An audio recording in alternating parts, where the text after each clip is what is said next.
Well, it finally happened. Vince McMahon, after like 15 years away from doing it, had his first live interview in a very, very, very long time, and it was everything you thought it was and more. And guess what? After all that, he didn't actually punch Pat McAfee in the face.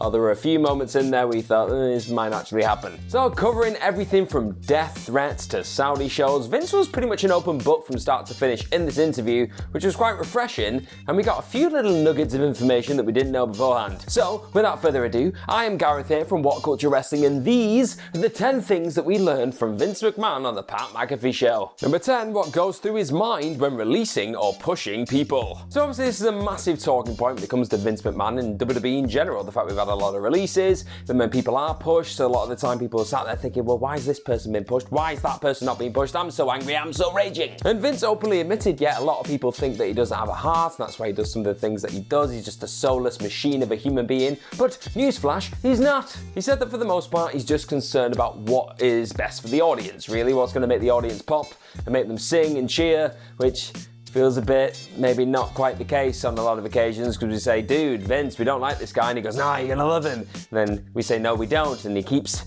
forcing it down our throats, which is kind of what happened a lot throughout the Thunderdome era, and that's why The Fiend and Randy Orton was a thing, and I still have nightmares. And he just quite honestly admitted that when somebody isn't quite cutting it, he'd rather get rid of somebody and put somebody else in their place. He harkened back to Hulk Hogan when he left it to WCW and went and did all the things that he did over there in WCW, and thought, you know what, actually we want him back because our audience wants him back, so we went and got him, and he said that's something that he's just willing to do on occasion. There's no real personal stake in this. If it's best for business, he didn't say those words, but you get what I mean. He said also taking the company public was a massive factor in him taking his heart out of the equation. He said back in the day, he was quite attached to people. They said they'd had like families who were sick and things going on like that. He found it quite hard to let people go, whereas now, because they're a publicly traded company and the stockholders to think about and all this other stuff, he can pretty much just think with his head, and it makes cutting people off, as we've seen a lot over the last year or two, it makes it quite easy for old Vinnie Mac. Number 9, what does the future hold for Vince? Well, whatever he wants apparently, because like he said in the actual interview, his mum lived to 101, he's 74, 76, whatever it is right now.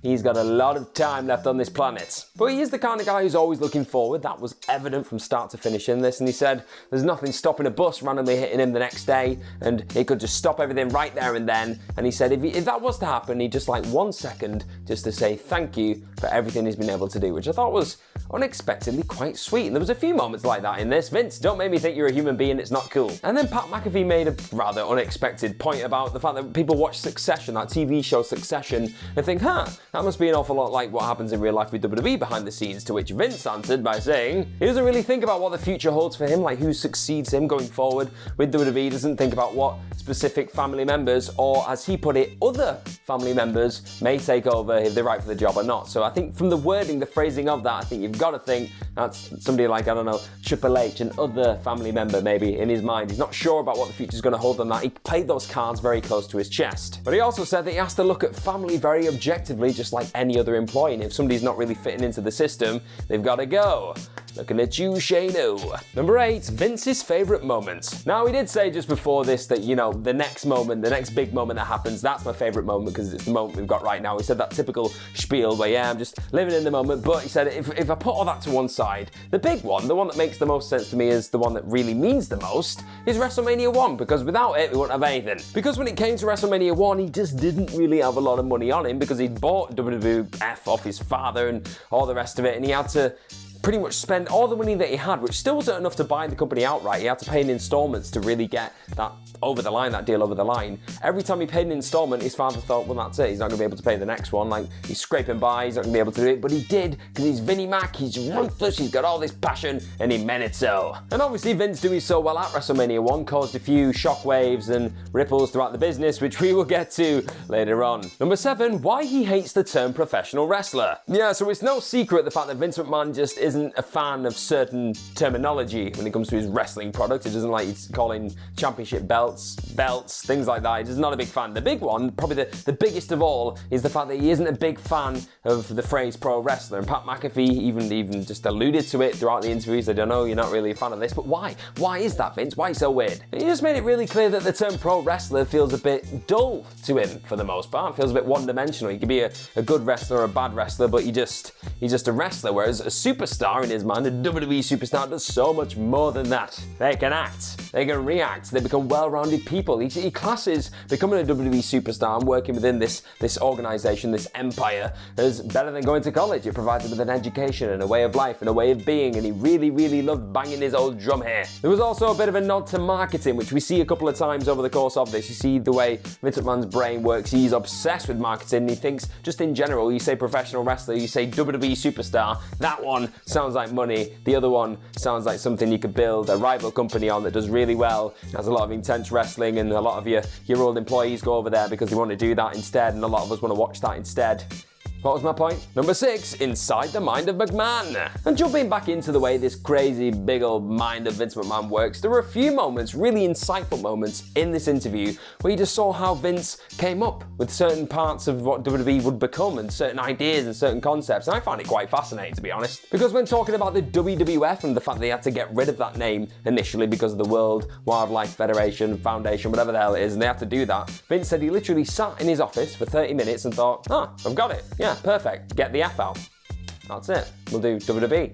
And it was that quick, it was that easy. He completely changed his company forever, and it took him 30 minutes. That is mind-boggling. And then Pat McAfee, being Pat McAfee, just kept overselling the fact that the new tagline for WrestleMania this year is, it's stupendous, the most stupendous WrestleMania you're ever going to see. And everyone thought, oh yeah, it's a funny tongue-in-cheek thing. But then Vince was like, no, I've chosen that word specifically because how many times do you hear the word stupendous in day-to-day life? It's not an everyday word. It's not in standard speak, whatever you want to say. So it sticks out, makes you think of this WrestleMania as its own thing, which is, again, he's got a point, hasn't he? It's a bit weird, he's good at this. And then he said something about having loads of different wheels spinning at any given time when it comes to his creativity. He's thinking of one thing, another wheel's going, and then suddenly something will pop in from that wheel that works for something else, and then he'll come back to the thing he was thinking about and see it from a different perspective.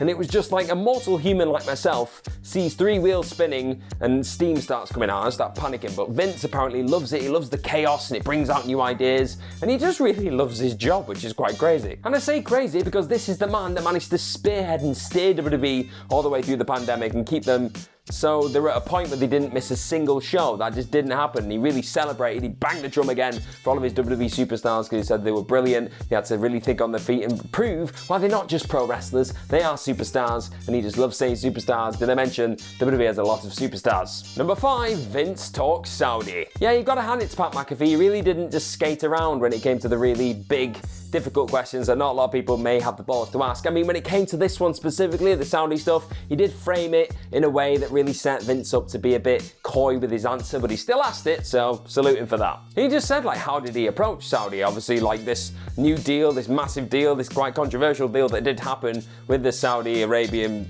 royal family and all the rest of it. This came from a lad who'd grown up with nothing. He was a very poor kid growing up. He told a lot of stories about his childhood throughout this interview as well, which is quite interesting, quite compelling to hear. But he said, how did he approach that? How did he approach this entirely different culture, this entirely different way of being, all the rest of it? And Vince pretty much just said, well, culture is culture, you've got to respect it, which certain parts of the Saudi culture you can't really respect. Let's say, human rights and all that stuff. Not great what's going down in Saudi, and Vince pretty much just didn't want to talk about it. He was saying, well, WWE've got fans everywhere, we've got really enthusiastic fans in Saudi, and they're really great, and we support them and want to bring them this product which is global. We can do it everywhere. It doesn't even matter if you don't understand English, you understand WWE and the language that we speak through our wrestling, so we just want to bring it everywhere. Move on, Pat, say the next question. Number 4, the secret behind being able to live the Vinnie Mac life. And I've already alluded to this earlier in the video, but Vince genuinely appears to love what he does. He doesn't see his life, his crazy life within wrestling, where he must have like an hour of sleep every week He doesn't see that as work, so it's easy to him. He just lives this life. The fact that he'd flown specifically out there to the Pat McAfee show to do the interview, he said, oh, it's nothing,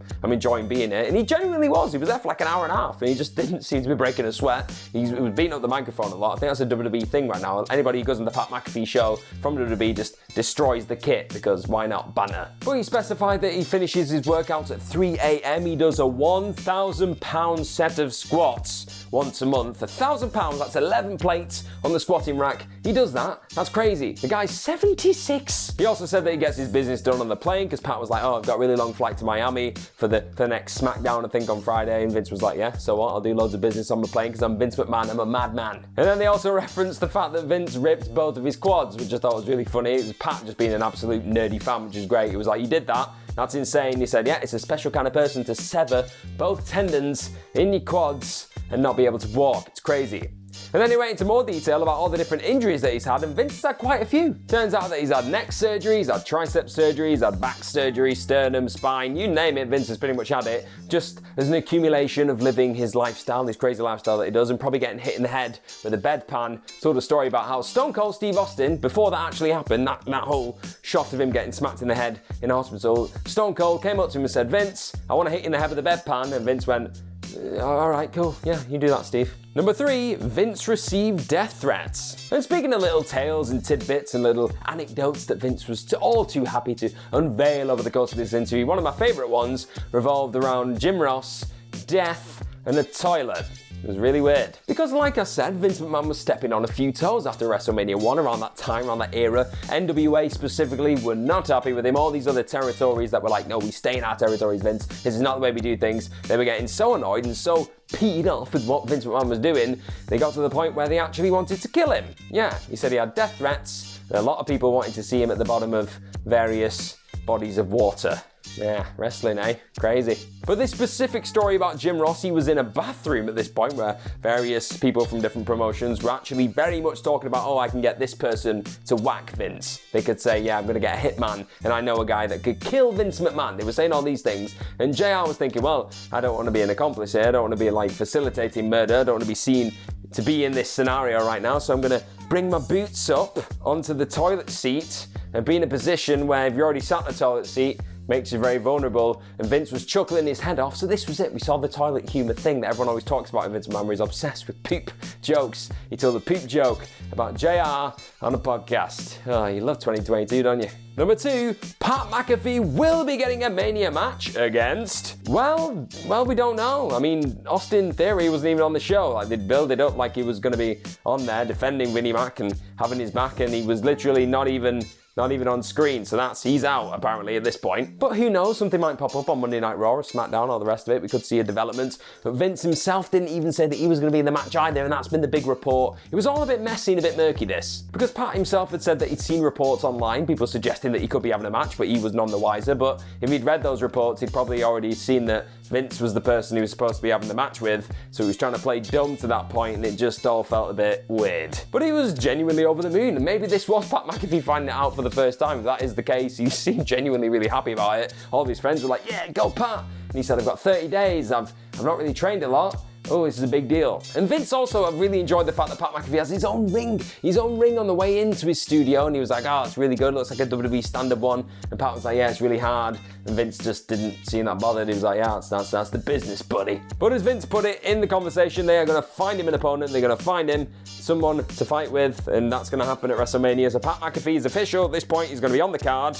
But we just don't know against who. Maybe it is going to be Vince, maybe it is Austin Theory, maybe it's The Undertaker, which was suggested at one point, and Vince went, nah, it's not going to happen. But now you say it, pal. Number 1, Vince will be inducting The Undertaker into the Hall of Fame. And speaking of the dead man, well, this is probably the only point that could go number 1 in this kind of list, because I'd say, probably crazily enough, it is the biggest takeaway coming out of this, because the Pat McAfee match thing was a bit hollow and lackluster when the time it actually came about. But this is quite cool, because Vince doesn't really induct just anybody. I think the only person he's ever inducted before this was Steve Austin, so that's pretty damn huge that he's going to be the guy to induct The Undertaker into the Hall of Fame that has no other members. At the time of recording, there's probably going to be 6 recorded now in the morning, and it's just going to ruin the video, but I don't care. But Vince said he's genuinely a little bit worried about all this. He's a bit nervous because he really loves Mark Calloway, the guy behind The Undertaker, guys. If he was just there to talk about the character of The Undertaker, Undertaker and all the crazy, incredible things that he's done within WWE, that would be quite easy, quite fun to do actually, because he's done so much and he's achieved so much over the course of his career. But with Mark Calloway, it's a bit different, because he sees him as somebody that he's been on the road with, he's been super loyal, he genuinely loves him, and you saw a real vulnerability about Vince McMahon when it came to talking about Calloway and everything he's done for them over the years, not going to WCW. We recalled the fact that he's never ever had a conversation with The Undertaker when WCW was a thing about going there. That just never came up because it was just unthinkable to the dead man. He just didn't want to talk about it. And Vince respects that. He's always respected that, and he was getting a bit emotional, a bit teary. And when Pat said, "Oh, yeah, but we got you to cry," he was like, "No, I didn't, pal. I don't cry. I'm Vince McMahon. I'm a machine." But there you have it. I didn't see this coming. That'd be the biggest takeaway coming out of this entire interview. The fact that Vince McMahon is going to be inducting The Undertaker into the Hall of Fame. That's pretty damn big. And the Pat McAfee match thing's just not... For me, it didn't excite me in the way I hoped it would. I'm happy for him because he is a genuine fan, Pat McAfee, and it feels like he's having a good time.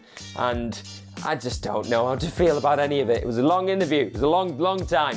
But those have been the 10 things that we learned from Vince McMahon on the Pat McAfee show, which was a fun old show with loads of people shouting at him and saying, "What? What?" Because that's a thing now on Pat McAfee's show. They all do the Stone Cold Steve Austin "what" thing. So we get it on WWE shows. We also get it on podcasts as well. Yay. So I've been Gareth from What Culture Wrestling. Don't forget to follow myself on Twitter at gmorgan04 and follow everyone here at What Culture at What Culture WWE. Don't forget to like the videos, share the videos, subscribe to all things What Culture Wrestling, and just comment a lot down below about Vince McMahon wearing black and blue trainers and punching microphones and just still being an insane 76-year-old man capable of doing things that myself at 27 could only dream about.